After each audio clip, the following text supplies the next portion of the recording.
le monde tourne. Direction la Birmanie, refusant de tirer sur leurs concitoyens. Les informations pullulent. Tout de suite, voici les informations. C'est le moment d'ouvrir la page internationale avec Erlichi Dorelas depuis Boston, Massachusetts.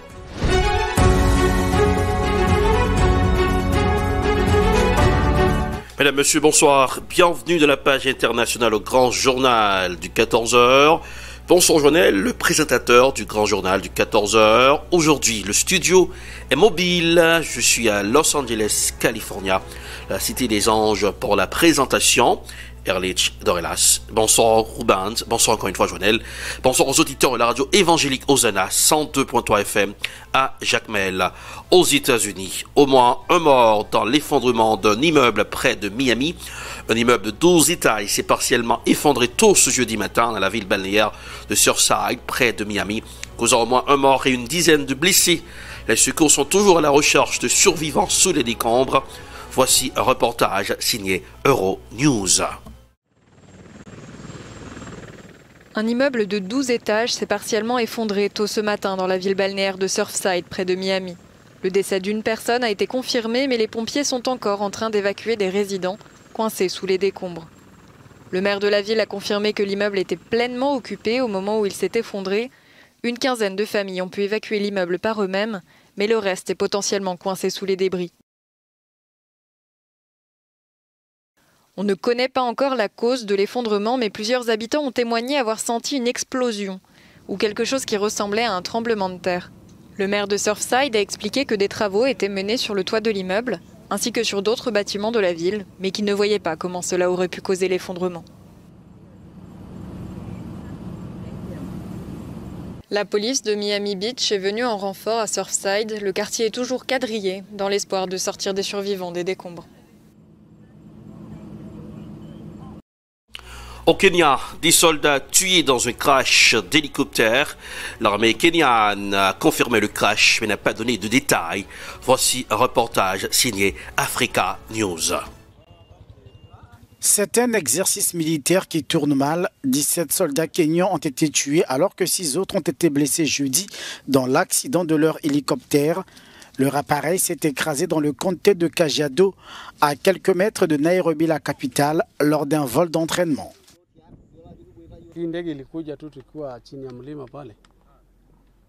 Nous étions sur le versant de cette colline lorsque nous avons vu cet hélicoptère. Il a commencé à faire un drôle de bruit, pas celui de l'hélice. On aurait dit une ambulance. Au bout de 10 secondes, il a tourné et a essayé d'atterrir. Mais il n'a pas pu. Je pense qu'il a heurté cette colline avant de s'écraser. L'appareil transportait 23 personnes. La police kenyane n'a pas donné de détails sur les causes de ce crash, mais elle a fait savoir que des enquêteurs ont été déployés sur les lieux du drame. En Iran, attaque de drone contre une installation nucléaire. Le site nucléaire iranien situé à l'extérieur de Téhéran, qui a été visé mercredi par une attaque de drone, figurait sur la liste des cibles établies par Israël et transmise en 2020 au président Donald Trump. Et il y a des responsables de l'administration américaine, affirme un responsable du renseignement américain. L'attaque de mercredi visait une installation utilisée pour la production des centrifugeuses nécessaires à l'enrichissement de l'uranium, selon des sources de l'opposition iranienne. Voici un reportage signé I24 News. Si les auteurs de l'attaque n'ont pas encore été identifiés, la méthode utilisée a quant à elle été déterminée par les autorités iraniennes. Selon plusieurs responsables à Téhéran, l'attaque aurait été commise par un ou plusieurs drones, des drones à hélice de ce type qui auraient décollé depuis le sol iranien au sud de l'installation visée. Les médias israéliens et américains dévoilent de nouvelles informations concernant cette fois le bâtiment pris pour cible. Il s'agirait d'une installation nucléaire iranienne appartenant à l'Organisation iranienne de l'énergie atomique située dans la ville de Karaj, à une dizaine de kilomètres au nord-ouest de Téhéran. Une installation qui fabrique des pièces utilisées dans des centrifugeuses nécessaires à l'enrichissement de l'uranium. Selon le New York Times, ce site aurait même été signalé par Israël depuis plusieurs mois déjà. Des sources américaines assurent en effet que cette usine avait été présentée par les autorités israéliennes à l'administration de l'ancien président américain Donald Trump, et ce dès le début de l'année 2020. Si l'Iran assure avoir déjoué cette nouvelle attaque, le pays promet qu'elle n'a fait aucune victime ni aucun dégât. Mercredi soir, des médias israéliens évoquaient au contraire des dommages. Téhéran garantit également que cette attaque n'a pas perturbé l'avancée du programme nucléaire iranien. Sommet de l'Union européenne, l'immigration illégale sur la table des discussions. L'immigration illégale est un sujet abordé au sommet de l'Union européenne à Bruxelles. La Turquie et l'Union européenne s'étaient accordées en 2016 pour qu'Ankara bloque le départ de migrants vers l'UE. Ce deal devrait être renouvelé. Voici un reportage signé France 24. La pression migratoire s'accentue aux portes de l'Union européenne. Selon l'agence Frontex, ces 6 derniers mois, le nombre d'entrées illégales aux frontières extérieures de l'Europe a presque doublé par rapport à l'an dernier sur la même période. Pour les pays membres de l'UE, il est temps de remettre ce dossier sur la table des discussions. Le pacte de migration et d'asile proposé en septembre dernier reste au point mort. Dans ce projet qui prévoit entre autres une répartition des demandeurs d'asile, seuls les aspects liés à la protection des frontières ont réussi à rassembler. Alors pour les 27, ce sommet sera essentiellement consacré aux dimensions dites extérieures de leur politique migratoire. Sur cette question, Ankara est un partenaire indispensable. En 2016, Bruxelles a signé avec la Turquie un accord destiné à stopper l'afflux des migrants en échange d'une aide de 6 milliards d'euros. Les dirigeants européens doivent désormais discuter du renouvellement de cette enveloppe. 5,7 milliards d'euros pour financer l'aide aux Syriens réfugiés en Turquie, mais aussi au Liban et en Jordanie, jusqu'en 2024.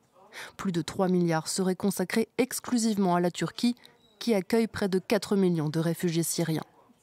Les Européens souhaitent normaliser les relations avec Ankara, après une année 2020 marquée par de fortes tensions.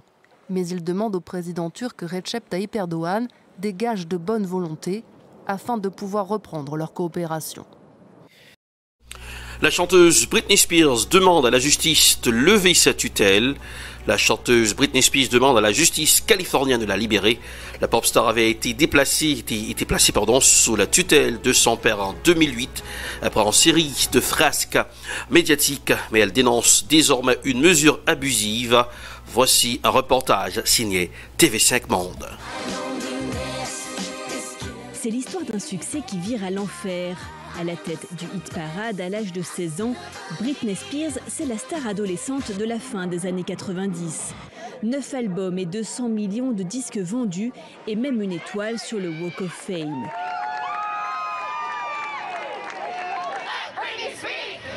À Los Angeles, ses fans manifestent devant le tribunal.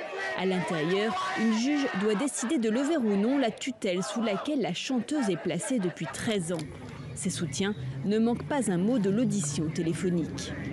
Je suis fatiguée de me sentir seule. Je mérite les mêmes droits que n'importe qui d'avoir un enfant, une famille. Ces choses et bien plus encore. Je mérite d'avoir une vie. Britney Spears, 39 ans, dénonce une tutelle abusive de la part de son père.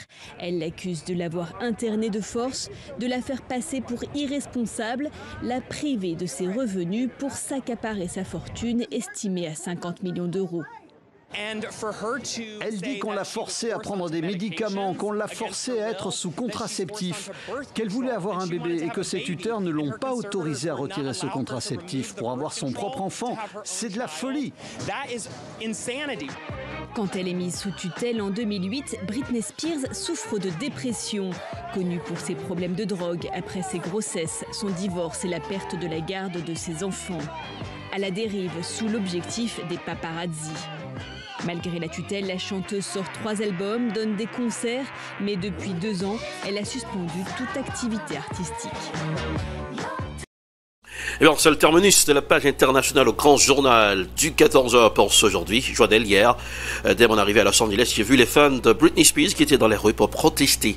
Température sur Los Angeles pour aujourd'hui, 77 degrés. Fahrenheit 25 degrés Celsius. À Jacmel 85 degrés Fahrenheit 29 degrés Celsius. Il fait beau temps sur Los Angeles. Alors je suis pétrolier du quartier de Beverly Hills. Je vais faire un petit tour cet après-midi. Je vais le passer en excellent mercredi, c'est plutôt jeudi. Voilà, jeudi. Bonsoir aux bandes, bonsoir aux auditeurs de la radio évangélique Hosanna. Le rendez-vous c'est pour demain. Bonsoir et gardez le sourire, ça rajeunit le visage. À demain. C'était la page internationale avec Erlich Dorelas.